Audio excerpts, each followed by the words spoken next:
It's been a while since I've done a paw, I just realized. Like for a animal that didn't have, like, you know, something that didn't have like fingers. Okay, so we're gonna do, these paws aren't big enough still. The customer specifically asked for bigger paws, so I'm gonna actually get a little more clay into this.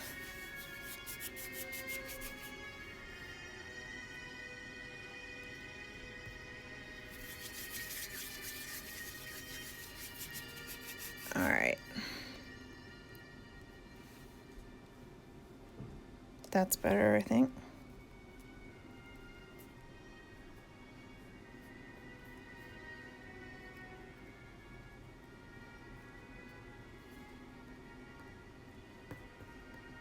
I'm using flexible Cos clay in case anyone's wondering. I think this is mid or soft grade, Fairy Light, possibly. I don't remember. I don't have the packaging anymore because I threw it away. I think I still have some like this still in its box. So if you guys like really want, I can go dig it up out of my storage and get it. It's I just organized everything. So okay. I don't think I'm going to be doing that today.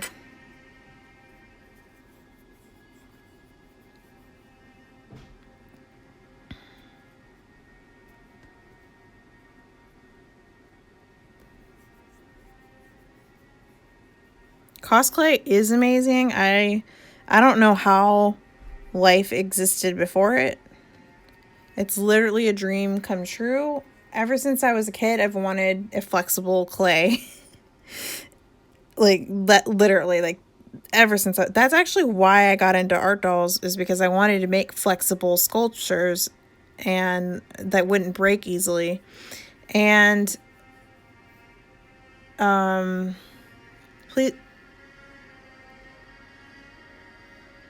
don't send requests to join the video unless I know you. Okay.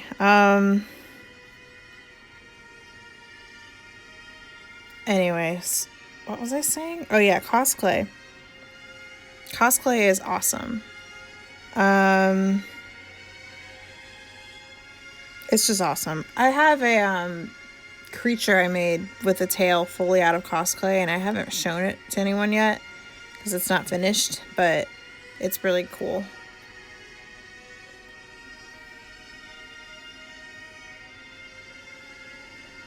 And I think I'll show it. So, okay. I forgot how to do feet, guys. Now I remember. Now I'm back into it. So first I start with the general shape, and then I go on to the paw pad of the foot, and I just work on shaping up the paw pad. And I try to keep it as round as possible because hopefully one day it will be internationally available. I'm really hoping for that. So like if the US people order enough of it and the company's doing well enough, they might be able to do international orders. I was a beta tester for them. They had many beta testers. I was a beta tester, and it was they have like been so, I just love the company. They're so responsive. I've had a few issues with the clay actually, and they have been very helpful in like helping resolve the issues. And now I don't have too many problems with it now. I just know that sometimes paint doesn't like to stick to the clay. I mean, paint doesn't like to flex with the clay sometimes. And that's just something you gotta keep in mind when you use it. I haven't had too many problems with it though, since the initial problem happened for some reason. I haven't tried paper clay. Oh no, Papa's clay? I haven't heard of Papa's clay. Okay, so that's basically the beginning of what a foot looks like. And now we're going to add the toe pads. So the beans, as some like to call them.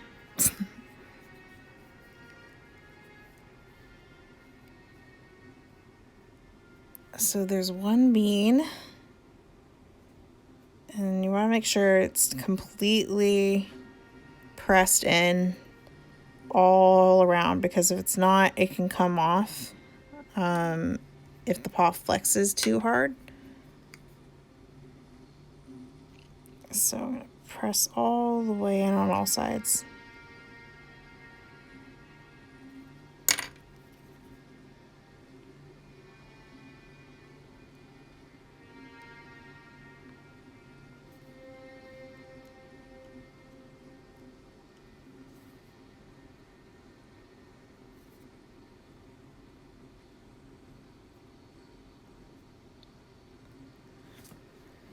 All right, we got one toe bean.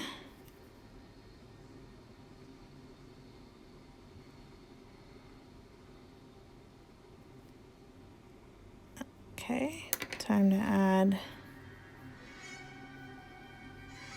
So that will go on the other side, but I want to add the middle one first. And the middle toes are usually larger.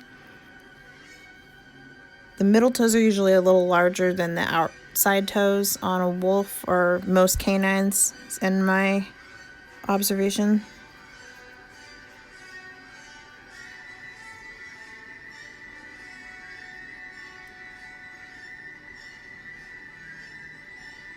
And they're also more forward on the paw.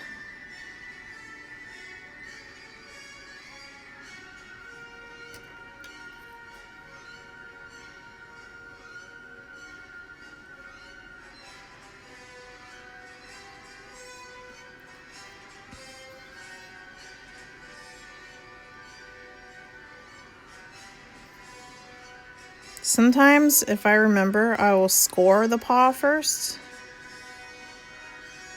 so that the pads stick on a little easier. So just to show that, since I just now remembered that that's a thing that I do sometimes, I'm going to show you guys how I do that too for the other two toes.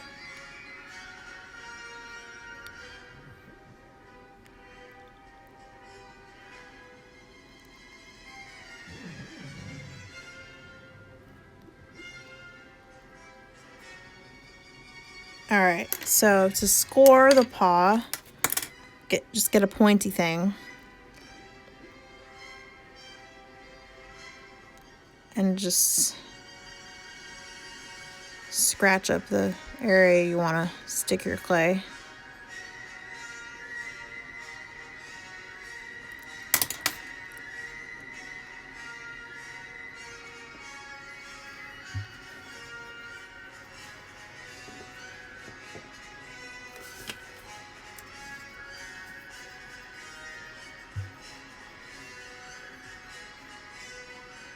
That's way too small of a bean.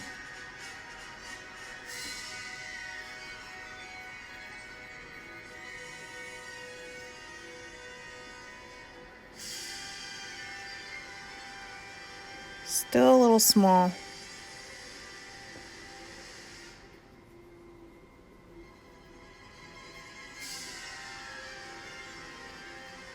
So when we're done doing this, I will flip over the paw and then show how I do the back side of the paw, because that needs detail too, especially since I don't plan to fur these paws too heavily. I want more detail to show on these. The Spector Wolves are my original designs, so I can make them however I want.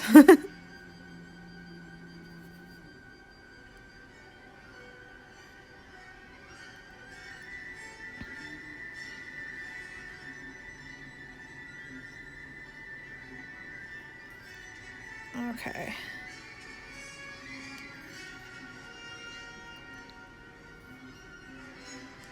All right, one more bean.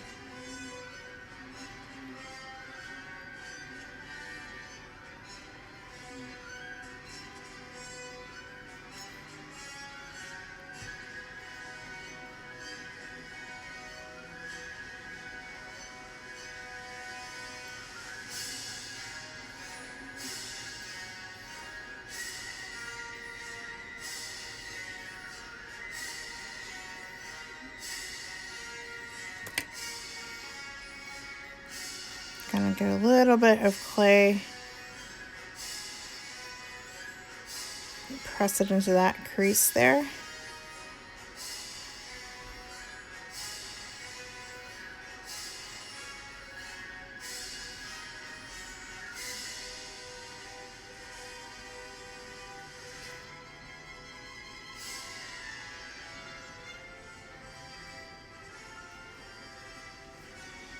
All right, now we just kind of work on shaping it up and getting the toes going the right direction. And now I'm going to start individualizing the toes a little bit just from the back side here.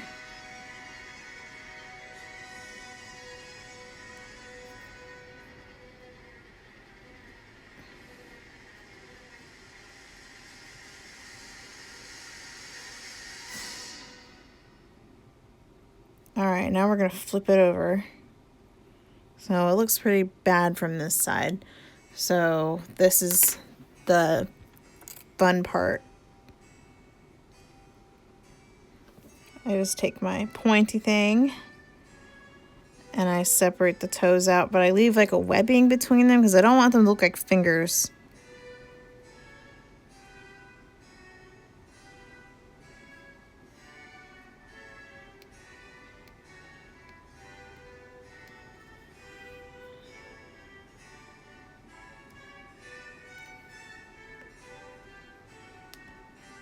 All right, so that's still a bit rough, so I'm gonna get my flat tool.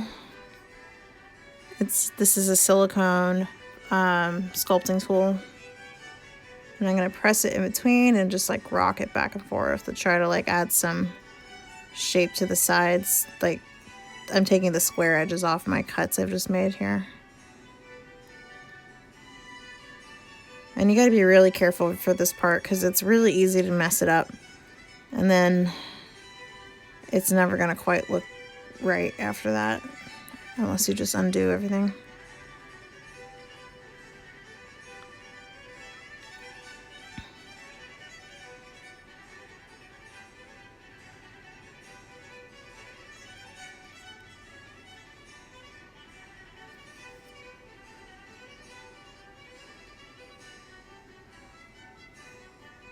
And just smooth that down a little bit.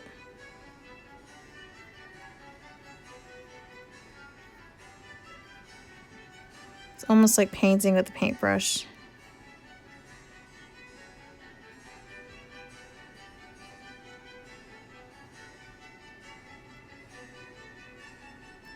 With clay that's this soft as. If this was harder clay, it would be a lot more irritating. I don't really like using hard clay. I mean, I've tried it and it's good for holding detail. It's really hard to get soft clay to like show detail. But that's actually more ideal if you're trying to do smooth things like paws and everything. It's actually better that it doesn't show a lot of detail because it won't show little nicks and stuff as obviously, so you can have a more smooth thing and it's just easier to work with and without having to, because I'm barely putting any pressure on this, and if I have to put a lot of pressure on it, I could actually damage the sculpt. So I'm gonna add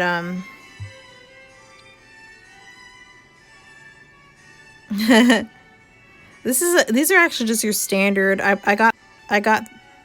got these from Hobby Lobby. Yeah, I have a clay like pasta maker, and I like broke the handle of my pasta maker trying to condition some like really hard clay.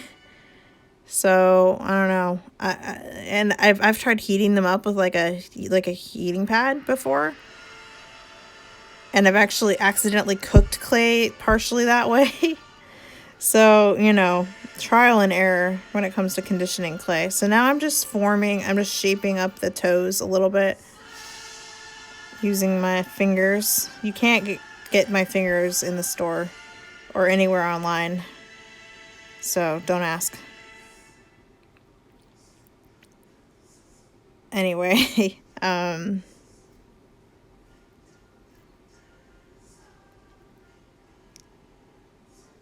right. So now that we've got that basic shape done, I'm going to put it down onto the table and see how the toes sit. And I'm going to be careful because I want to keep the detail on the bottom of the foot from getting flattened. So I'm going to be really gentle with it and just gently spread out the toes and see how this is going to look standing, because it's got to be a stand. It's got to be able to stand, and it's got to be able to hold weight of the art doll too. So that looks pretty acceptable. I'm going to get my skinnier, this is my tiny pointy silicone thing, and that helps me get right down into that little crease.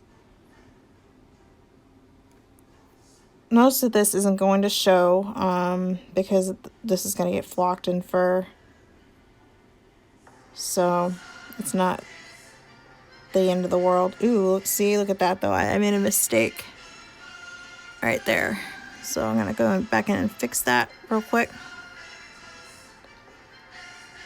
Again, if this was in the firm clay, that little mistake would be very hard to correct. But there, that's how long it took for me to fix it.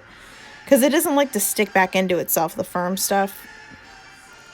Which can be useful for certain things that you're making. If you don't want it to stick to itself for some reason, it can be useful. So, I'm going to get those toes. Alright, now we're going to do the toenails. And this one's going to have more of like claws. It did. Okay, this one's going to have like claws instead of just regular toenails because it's going to be kind of a monstrous guy. But the size of his foot next to his head. He's going to have big old gigantic paws. The paw is going to look a little, this extra part that I'm hanging on to, I'm going to cut off when I'm done. So, let me get my claw clay. Alright, this is transparent polymer. Wait, no, transparent Primo, which is polymer, but yeah, this is transparent Primo clay. And this is the biggest pain ever to work with of all of the clays. So, this is the biggest pain of any clay to work with. Hello. Because it likes to crumble up into little pieces, and it's basically like trying to sculpt with a block of cheese. I mean, look at that. You can just see how crumbly it is. It's already like crumbling everywhere. So I'm going to warm this in my hands for a while and just talk because it's got to get nice and warmed up. And it's cold in here, and I have my fan on, so my hands are kind of cold. But look, I'm trying to condition it, and it's just crumbling all over. But you just have to keep going, basically, with this sort of thing. I should have been sitting on this block the whole time, but I didn't think about it.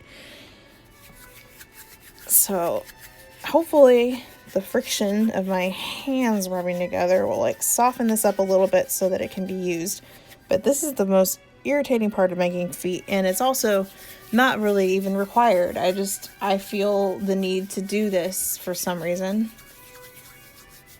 I could use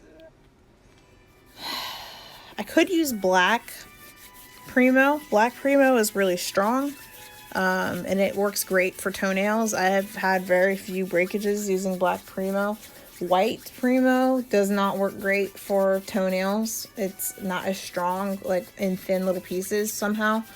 And so I don't use white Primo for toenails. If I'm going to have white toenails, I use this transparent stuff. Because if I get usually I paint my toenails. Sometimes I don't. Sometimes I only put like a very thin layer, and but then you can still see like the transparent quality underneath the paint a little bit. And it looks very cool. It looks very realistic, and I like it.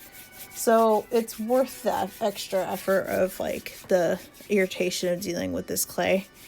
So I'm gonna roll it out. This is pretty warm now. It's very like flexible now, so we're doing good now. I'm gonna get my pointy thing, and I have to hurry because if this gets cold again, it's going to be a pain. So this is the wrong pointy thing for the job. I have to find a new pointy thing. This is a good pointy thing for the job. This little like arrowhead dude. Anyway, just I stick it in and I make a nice hole like that. And I usually put my middle claws a little closer together. So I make the holes for the claws. There they are. Beautiful. Scary. And I'm going to get that much, and I'm going to quickly roll my nail out. And like, so see how it does on the tip here? It's when you try to like, it's stubborn. So you have to be more stubborn than the clay, which is easy for me because I'm very stubborn. So just rolling it. I'm gonna roll on my hand until I get a nice clean point. There it is. Now I'm gonna roll the other side a little bit. And it doesn't really matter if the other side is that pointy because this is gonna go into the paw. So now we just insert the nail into the paw. Arch the claw up. Push it over to the side. I'm gonna grab my little silicone guy. Oh, thank you, Asylum Fox Art.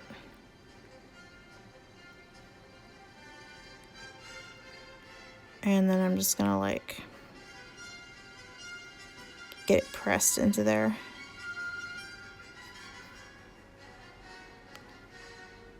There we go. One claw down. 3 more to go. That's what it looks like from the side. And I try with my claws. I don't like the claws to touch the ground because if there's any pressure when the doll is standing on the tip of the claw, it can chip off and break a lot easier. So I try to keep the tip just barely off the surface. It's not going to break if it does hit something. So if the doll stands on uneven ground, the claw is going to touch a little bit and it'll be fine. I want to keep it as safe as possible. I'm also going to flatten it out a little bit on the sides. There we go.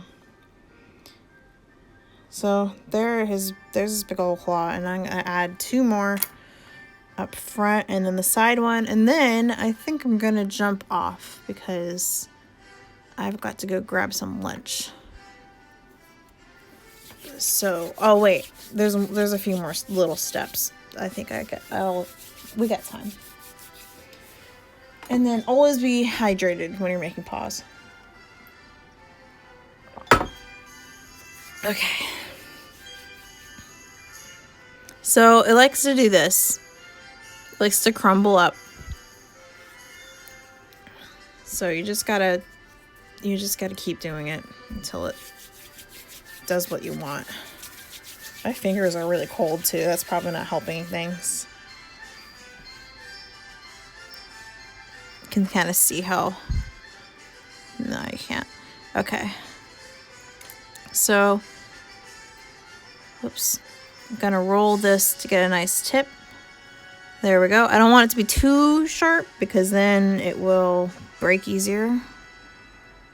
And I think this might be too big of a claw, but we'll see.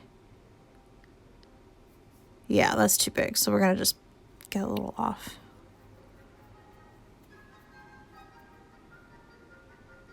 Until we feel like it's the right size. I don't want it to be like too much bigger than the side claw, but a little bit bigger.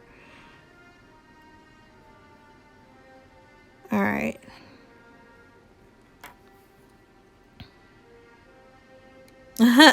Man, yeah, no, definitely be sure to eat lunch. It's a very important meal.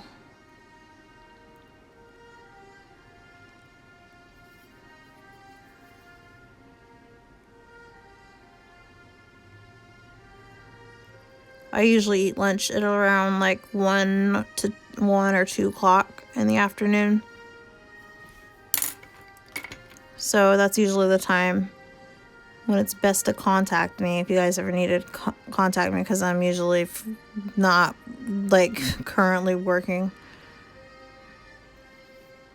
I'm usually taking a break, and sometimes I'll take that break to do some writing at the same time. Okay, so I'm gonna smooth that in, and that looks pretty scary. He's gonna have some big old claws on him. You would not want to encounter this creature in the forest, that's for sure.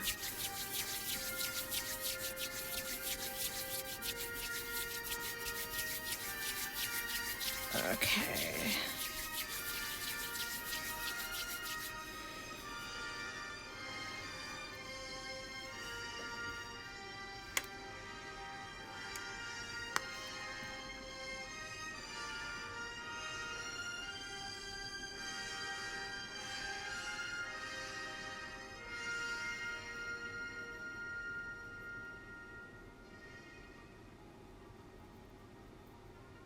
Thank you.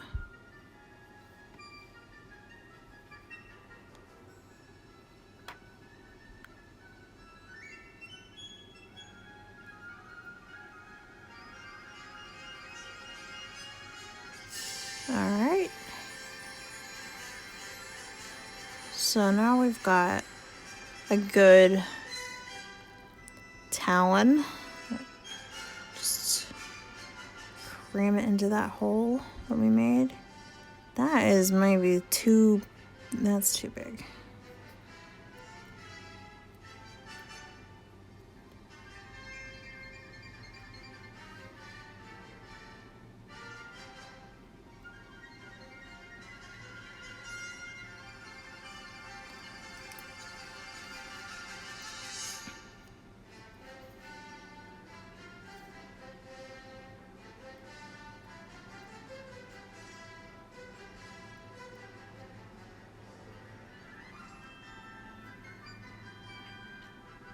Okay. That is a little bit.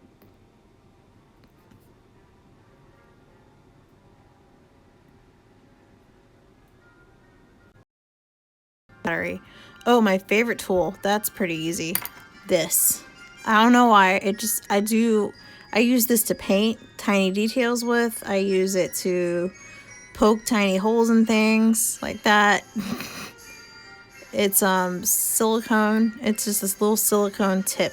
And then my second favorite would be this one, which is the tiny pointy one. It's got a slightly bigger end. I don't really use that end. And then my third would just be the bigger version of the small silicone one. This is actually like breaking. It's been breaking for a year now. I can't part with it. But I use those for everything. I also really like the paint mixing tool. I really like this, the little knife edge tool. I don't know. It's just very useful. It's a lot of different uses for it. Anything that can be versatile is something I like. I don't like to have like a ton of different tools, but I do. I have a lot of tools, but I only use like 5 of them. So anything that I can use for more than one thing is a plus for me. All right, so last claw.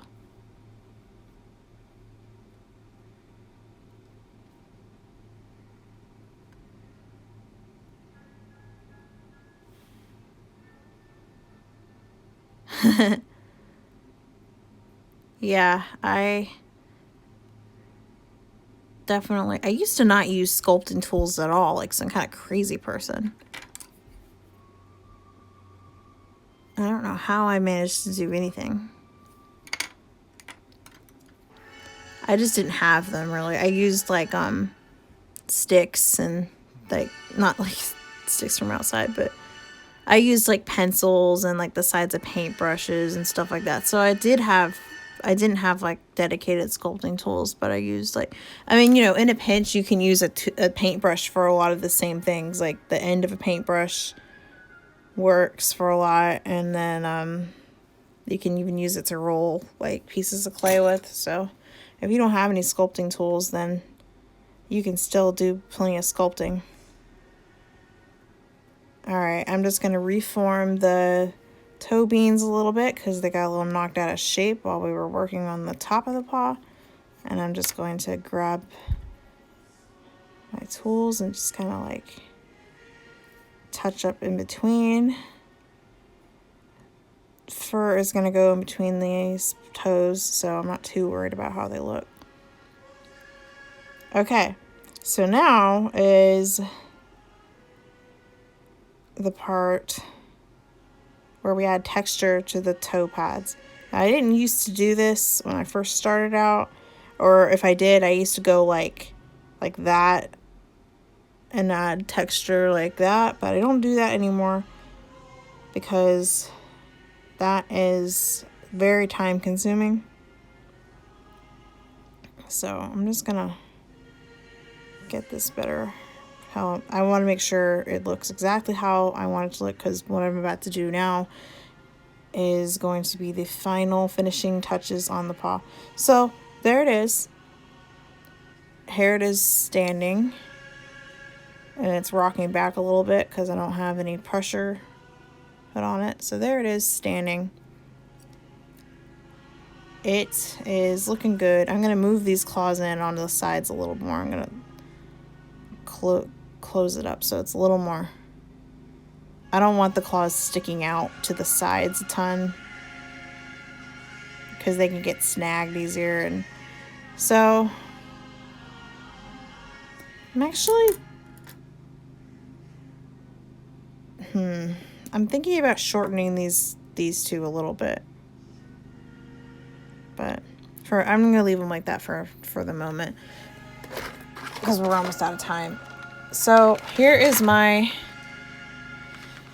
container of random impression stuff. This is my bearded dragon's footprint. I don't really ever use this. I don't even know I have it in here, but this is what I'm after. This is my well, no, actually, this is what I'm after. This is my Paw Texture Pad. So this is for paw pad texture. And yeah, so this is also made out of cosplay, but it's actually not that flexible because it's kind of a solid little piece here. So I'm just going to use this and roll it over the pad to give it its texture.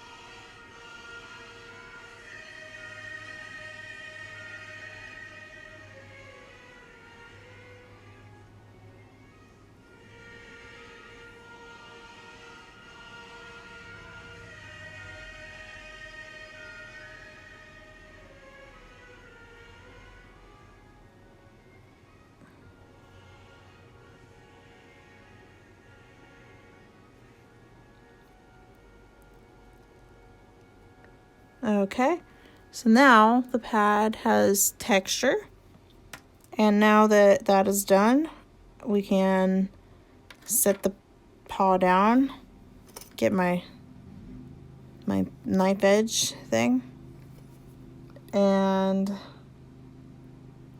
cut this extra part off.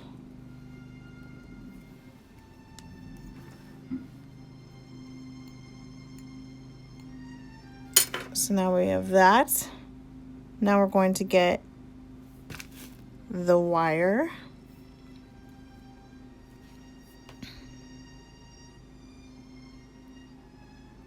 Poke the wire. And try not to poke the wire out of the paw, which I just did. So I'm going to have to fix that little hole here I just made. It happens, especially when you're using really soft clay like this. Sometimes you can like make a little mistake and get your wire all the way through instead of safely into the thicker part of the pad. So we're gonna tuck that away. And now it's like it never even happened. Ta-da! Okay. And we're going to grab the texture pad again and touch up any little spots that got messed up. Okay. And now the wire is in. I'm going to test the wire one more time, make sure it is going in enough. Now I'm going to pinch the edges of this.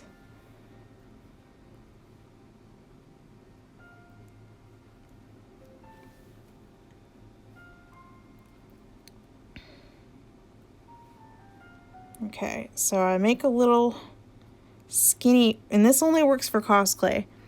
It will not work with regular Primo, and I usually don't even, I just started doing this method with the cosplay because I'm trying to get my feet to stay on better, because sometimes my feet sometimes will become they can fall off the wire sometimes, even with like, I mean, I don't know how to fix it. So I'm trying this new method.